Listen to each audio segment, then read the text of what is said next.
good rate last meeting. Kind of look at our first draft of the zoning. We're going to take recommendations from the police and the fire departments. Staff has been working hard to come up with some programs that are in other communities regarding revitalization of existing multifamily housing, which we do want to include in our presentation to the City Council.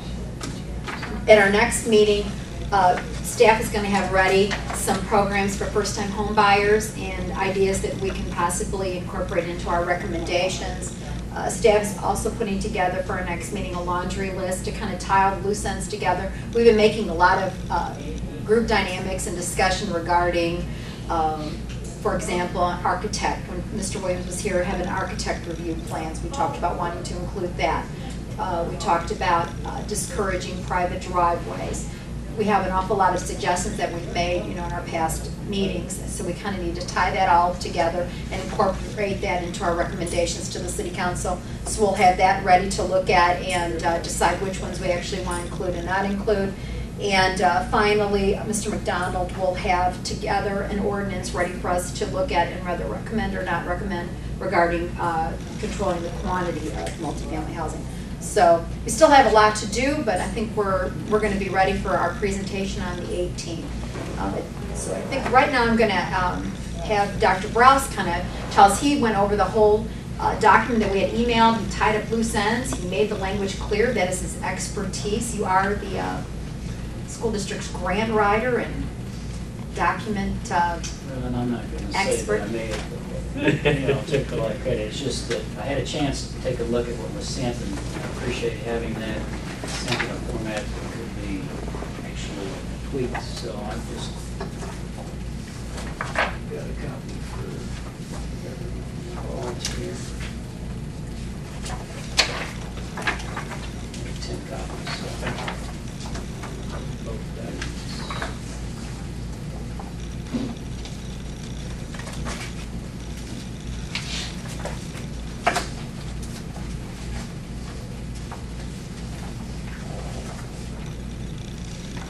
There were a number of questions sent with those documents as far as combining, and so I just kind of worked off of what was sent and suggestions, and really appreciate the fact that it was put together in this format.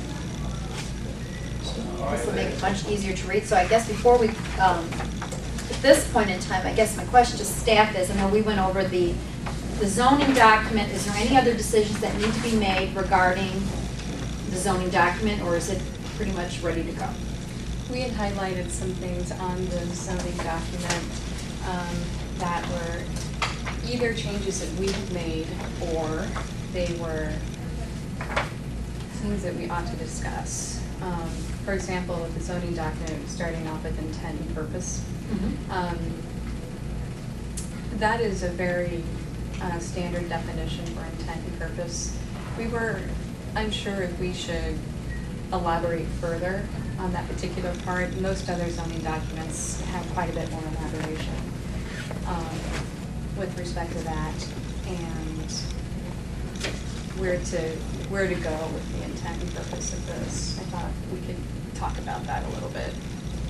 Because right now, as it reads, it's just intended primarily to accommodate non-elevator residential developments of low densities, for example, the low density.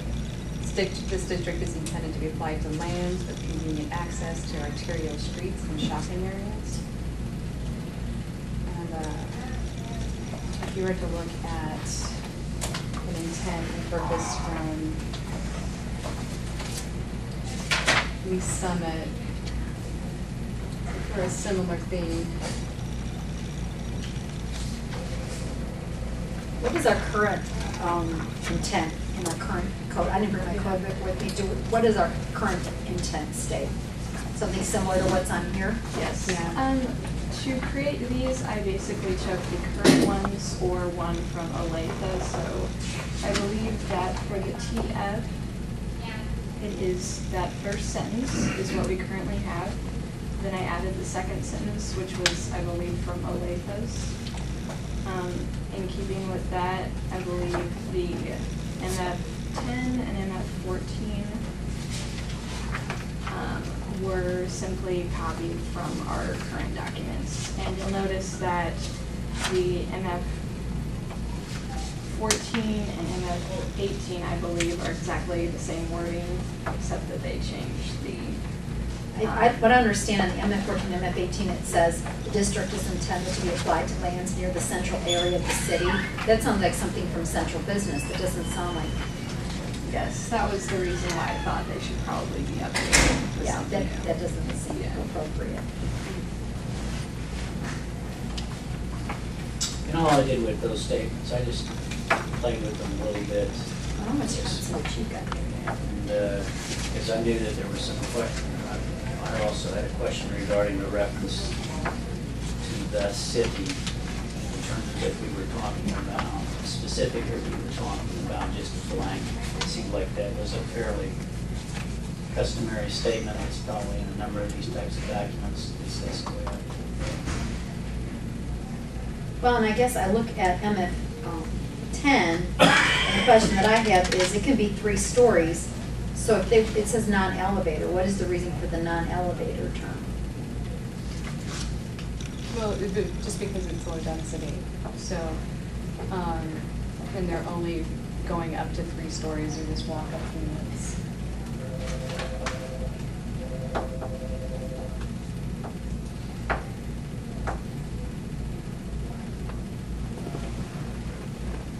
Well, I guess we'll take them one at a time.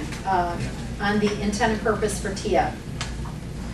Does everyone like that? They want to rephrase it? I'm looking at Dr. Brouse's because it's kind of cleaned up a little bit. This one right here. Got so many of these. I know, they're everywhere. I'm looking at the document that Dr. Brause gave us. And if Janet and Debbie have any input whatsoever, I should look through here with your. Just jump areas. right in. Yeah. You are at the table, pardon me.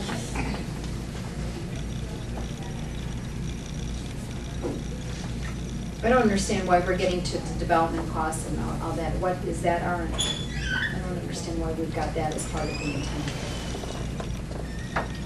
Makes it sound better. Okay, I'm just curious, because I'm thinking, You know, uh, it's just wordage. Well, just making a customary statement. That's is that gonna be from is that your- what's generally put in Your all the experts here, documents? so. Yeah, just a lot of copy and paste from other code, so I'm just. So you're saying this is what our current codes say and what Olathe says? Sounds fine, I You just, know, I kind of like how the wordage on Dr. Brouse's yeah, statement was actually. I do too. So are we okay with an intent and purpose on Dr. Brouse's? Looks good to me. Okay. MF 10.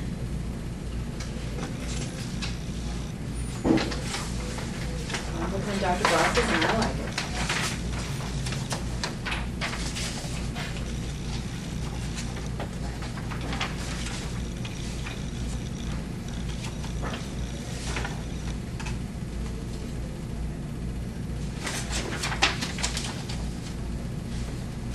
I guess, I agree. I know you were saying some of the codes have really lengthy intents and purposes, but I don't, my opinion is I don't really think. Short and sweet. I think short and sweet is good. We've been trying to keep these codes as simple as we possibly can, so they're easy to understand by, our residents and the developers, so. I agree with Dr. Brouse on this one. Okay, and then Good job. 14. My only question is the lands near the central area of the city. That seems sort of,